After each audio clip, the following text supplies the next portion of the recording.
warahmatullahi wabarakatuh. Perkenalkan, nama saya Siti Rahma dari kelas G. Di sini saya akan menjelaskan materi mengenai konsep hak dan kepemilikan. Adapun poin pertama yaitu mengenai pengertian hak milik. Kata hak berasal dari bahasa Arab al-haq yang secara etimologis mempunyai beberapa pengertian yang berbeda.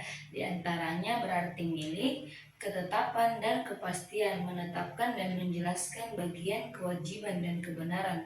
Adapun hak milik adalah hubungan antara manusia dengan harta yang ditetapkan dan diakui oleh syara. Karena adanya hubungan tersebut, ia berhak melakukan berbagai macam tasarruf, segala hal yang dilakukan oleh seseorang dengan kehendaknya terhadap harta yang dimilikinya, selama tidak ada hal-hal yang menghalanginya. Dari definisi di atas bahwa pengertian hak milik adalah sama, yaitu bahwa hak milik atau kepemilikan merupakan hubungan kepemilikan antara manusia dan harta atau benda yang diterapkan oleh syara, yang memberikan kekhususan yang memungkinkan untuk mengambil manfaat atau melakukan tasarruf atas harta atau benda tersebut menurut cara-cara yang diterapkan oleh syara.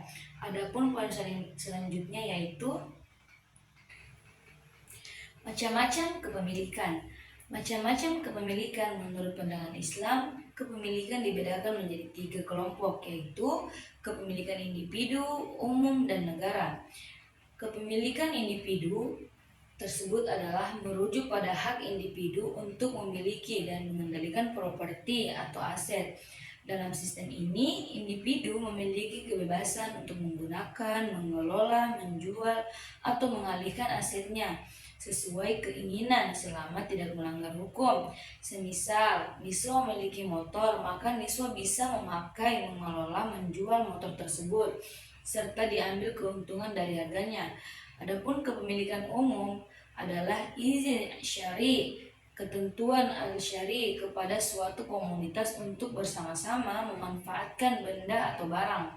Sedangkan benda-benda yang tergolong kategori kepemilikan umum adalah benda-benda yang telah dinyatakan oleh al-syari sebagai benda-benda yang dimiliki umum komunitas secara bersama-sama dan tidak boleh dikuasai oleh hanya seorang saja karena milik umum, maka setiap individu dapat memanfaatkannya, namun dilarang memilikinya.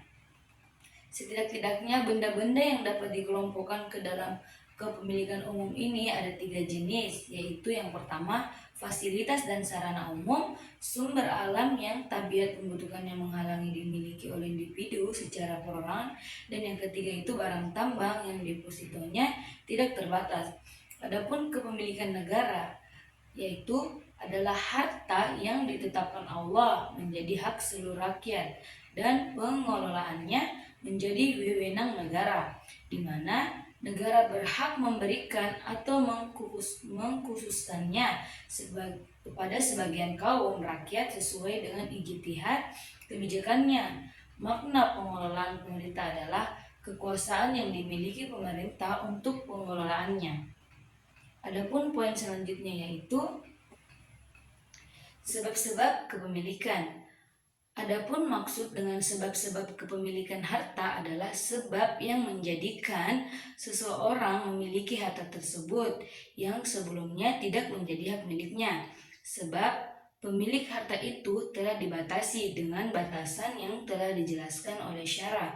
Menurut syariat Islam, setidaknya ada 5 sebab kepemilikan yang dijadikan sebagai sumber daya ekonomi, yaitu yang pertama bekerja wujudnya sangat luas, bermacam-macam jenisnya, bentuknya pun beragam, serta hasilnya pun berbeda-beda. Maka Allah Subhanahu wa Ta'ala tidak memberikan bekerja tersebut secara mutlak.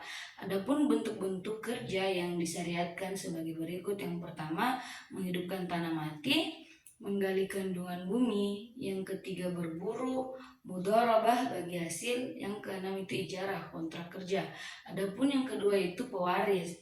Titik harta adalah pewarisan, yaitu pemindahan hak pemilik dari orang yang meninggal dunia kepada ahli warisnya, sehingga ahli warisnya menjadi sah untuk memiliki harta warisan tersebut.